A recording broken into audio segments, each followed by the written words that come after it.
Buenos días, queridos estudiantes. El día de hoy nos encontramos en una nueva sesión virtual en donde te vamos a presentar la temática de la Orestiada, que está directamente relacionada con nuestro plan lector y que al leerla vas a notar la diferencia de este género dramático clásico con el de Bertolt Brecht, que era el teatro épico que vimos en las semanas anteriores. Acompáñame.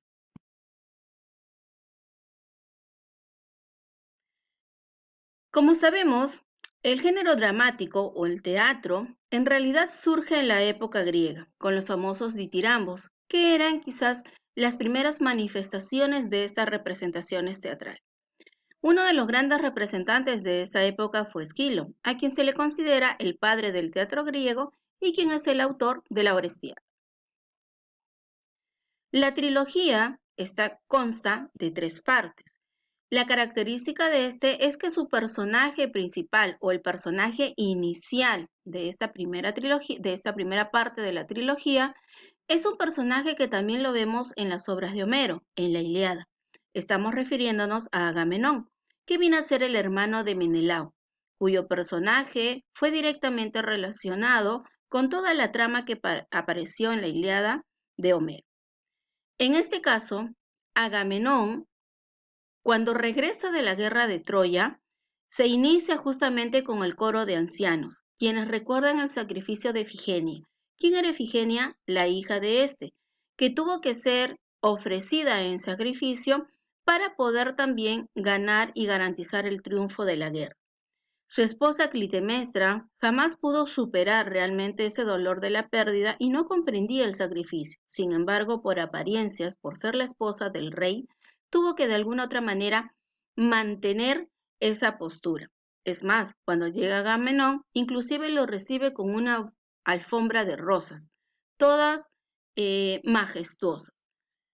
Cuando se estaba dando todavía la ausencia de Agamenón, Clitemnestra ya mantenía una relación amorosa con Egisto, que era el primo de Agamenón. Ante esta situación, Orestes es exiliado para evitar que suceda una rebelión. En ese sentido, cuando Agamenón regresa, ¿no?, es asesinado por Clitemnestra y por Egisto. Pero hay una característica: Agamenón no regresa solo, Agamenón regresa con Casandra, quien es hija de Príamo y que de alguna forma ya está vaticinando todas las tragedias y todos los sucesos que iban a pasar.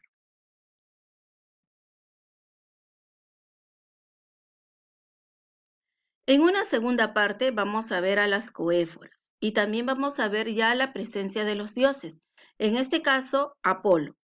Apolo, ante la muerte de Agamenón, va a instar a Orestes que asesine a aquellos que tuvieron directamente relación con la muerte de su padre.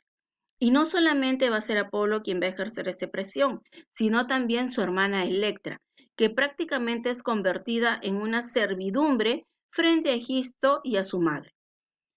Entonces, Oreste asesina a Clitemnestra, su madre, y a Egisto, que viene a ser su tío.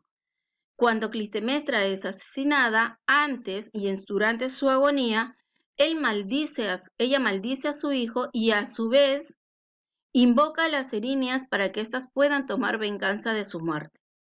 Egisto, por el contrario, no era la primera vez que buscaba de alguna otra manera deshacerse de Orestes, sino que esto ya lo había hecho anteriormente cuando era pequeño. Y de eso también tiene mucha información Orestes, por eso es que la muerte de él es un poco más ensañosa. Ante toda esta situación, las erinias, que son las hijas de la sangre derramada, aquellas que van a buscar y son personificadas en forma femenina, van a ser aquellas quienes van a buscar venganza. Según la mitología griega, estas surgen de la sangre del miembro de Urano. Si nosotros nos vamos un poquito a la mitología griega, recordamos un poco la historia de lo que es Urano con Gea y lo de Crono. Entonces de ahí es que surgen las erinias. Vayamos a la tercera parte. En esta tercera parte estamos con las Euménides, que vienen a ser las erinias, pero convertidas en algo más benevolente. Digamos que eran las encargadas de hacer este juicio a cada una de ellas. Entonces, Oreste va a acudir a los Delfos para lavar su culpa, la culpa de haber matado a su madre, porque obviamente él sentía también ese remordimiento, haber matado a Clitemnestra, ¿no? Quien su alma empieza a despertar a las erinias, ¿no? Empieza de repente también a, a relacionarse con el conjuro de Apolo para que busquen, ¿no? Retrasar el tiempo, ¿no? Y que Orestes de alguna otra manera no llegue donde Atenea. ¿Por qué era importante esto? Porque Atenea va a convocar a los 50 estudiantes para formar el tribunal que va a juzgar a Orestes. En ese juicio, Apolo afirma que el hijo tiene la misma sangre que el padre, por lo que él lo ha generado y por lo tanto tiene derecho a vengarse. En cambio, las erinias van a sostener que si no se condena a Orestes, cualquiera podría ser o podría tener la libertad de cometer este tipo de actos en función de la venganza. Por lo tanto, las Euménides, ¿no? Van a determinar, ¿no? Y en este caso Atenea va a intentar convencerlas a las furias de que acepten su decisión, pero increpan a Atenea por ser tan vulnerable a las viejas leyes, pero al final ellas se someten, ¿no? Entonces, como vemos, es una tragedia en donde cada uno de esos personajes va a acabar, pues, con un final, valga la redundancia, trágico, que es una de las características de esta especie del género dramático.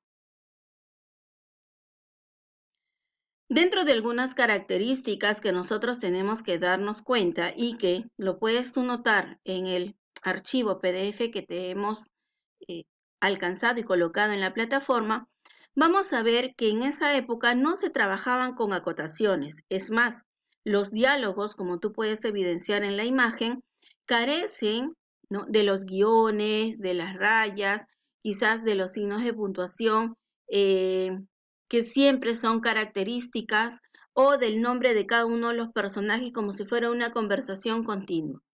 Generalmente en esta época lo que se daban eran especies de narraciones y dentro de las narraciones se estipulaban los pequeños diálogos o monólogos que podía emitir el personaje. Por eso es que esto pertenece a lo que se dice, a pesar de ser del género dramático, es una narración épica. ¿Por qué? Porque está basada en una historia y porque tiene también una base política y social. Asimismo, vamos a poder darnos cuenta que en los diferentes personajes se van a dar y se van a acoplar diferentes historias, porque cada una se encuentran interrelacionadas. Como les mencioné anteriormente, los personajes de la época griega siempre van a aparecer en las diversas narraciones e inclusive no solamente en el narrativo épico, sino también en la parte lírica. Muy bien, jóvenes. Eh, esperemos que esta información te haya servido y disfrutemos un poco más conociendo a la Brestiada. Muy buenos días.